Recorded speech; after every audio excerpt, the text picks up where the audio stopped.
అందరికీ నమస్కారం. ఎప్పుడైనా అనిపించిందా ప్రభుత్వం ప్రతి ఏటా బడ్జెట్ వేస్తుంది కదా, మరి ఆ లెక్కలు తప్పితే అనుకున్న దానికంటే ఎక్కువ ఖర్చయితే పరిస్థితి ఏంటి? వాళ్ళ దగ్గర ఏదైనా ప్లాన్ బి ఉంటుందా? అవును, ఖచ్చితంగా ఉంటుంది. దాని గురించే ఈరోజు మనం వివరంగా మాట్లాడుకోబోతున్నాం. సో అసలు పాయింట్కి వచ్చేద్దాం. ఒక దేశాన్ని నడపాలంటే లెక్కలేనన్ని ఖర్చులు ఉంటాయి. మరి వేసిన బడ్జెట్ లెక్క తప్పినప్పుడు ప్రభుత్వమేం చేస్తుంది? అయితే ఇది మనం అనుకున్నంత పెద్ద సంక్షోభం ఏమీ కాదు. ఇది ఏ ప్రభుత్వానికైనా ఎదురయ్యే ఒక కామన్ ప్రాబ్లం. ఎందుకంటే పేపర్ మీద ప్లాన్ వేయడం ఒకటి, దాన్ని నిజంగా అమలు చేసేటప్పుడు ఎన్నో ఊహించని ఖర్చులు వస్తుంటాయి. ఇది చాలా సహజం కదా. సరే, మరి ఇలాంటి పరిస్థితి వచ్చినప్పుడు పరిష్కారమేంటి? దానికి మన భారత రాజ్యాంగంలోనే ఒక పవర్ఫుల్ సొల్యూషన్ ఉంది. అదే ఆర్టికల్ 115. ఇది ప్రభుత్వానికి ఒక సేఫ్టీ నెట్ లాంటిదన్నమాట. ఓకే, ఇంతకీ ఈ ఆర్టికల్ 115 ఏంటి?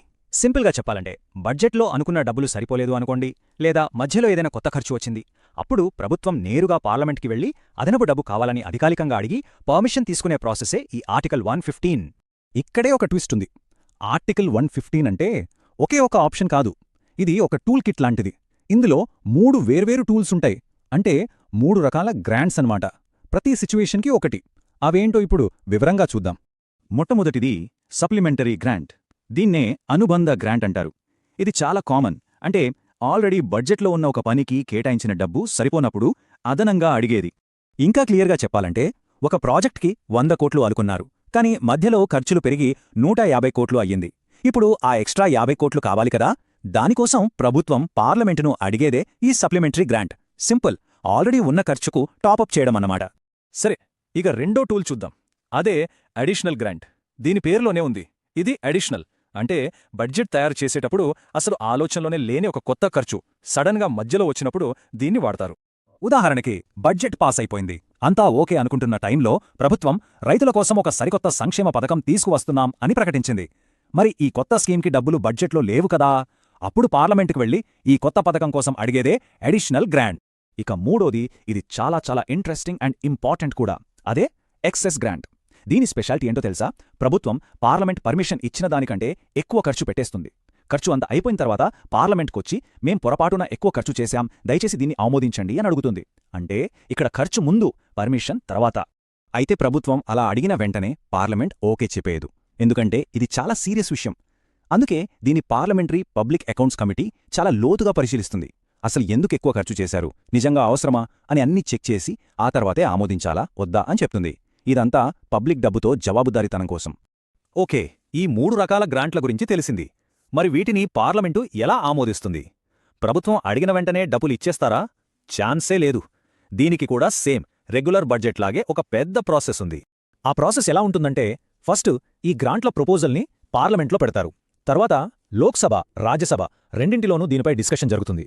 కానీ అసలైన ఓటింగ్ మాత్రం కేవలం లోక్సభలోనే ఉంటుంది. అక్కడ ఓకే అయ్యాక ఒక ద్రవ్య వినియోగ చట్టం ద్వారా దీన్ని చట్టంగా మారుస్తారు. ఆ తరువాతే ప్రభుత్వానికి ఆ డబ్బు ఖర్చు పెట్టే పవర్ వస్తుంది. ఇక్కడ మనం ఒక ముఖ్యమైన పాయింట్ గమనించాలి.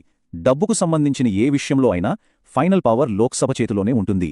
ఈ గ్రాంట్ను పాస్ చేయాలా, రిజెక్ట్ చేయాలా అని డిసైడ్ చేసేది లోక్సభే. రాజ్యసభ కేవలం చర్చించగలదు అంతే. ఓటు వేసే హక్కు వాళ్లకుండదు. ఎందుకంటే లోక్సభ అంటే ప్రజలు నేరుగా ఎన్నుకున్న సభ కాబట్టి ప్రజాధనంపై వాళ్లకే పూర్తి కంట్రోల్ ఉంటుంది. సరే, ఇన్ని రకాల గ్రాంట్లు, ఇంత పెద్ద ప్రాసెస్, ఇదంతా ఎందుకు? కేవలం డబ్బు సర్దుబాటు చేసుకోవడానికేనా? ఈ ప్రాసెస్ వెనక ఉన్న అసలు ఉద్దేశమేంటి? కానే కాదు. దీని వెనుక చాలా పెద్ద కారణాలున్నాయి. మొట్టమొదటది జవాబుదారీతనం. ఇది ప్రజల డబ్బు, సో ప్రభుత్వం ప్రతి రూపాయికి లెక్క చెప్పాలి. రెండోది నియంత్రణ. ప్రభుత్వం ఇష్టమొచ్చినట్టు ఖర్చు చేయకుండా పార్లమెంట్ ఒక చెక్ పెడుతుంది.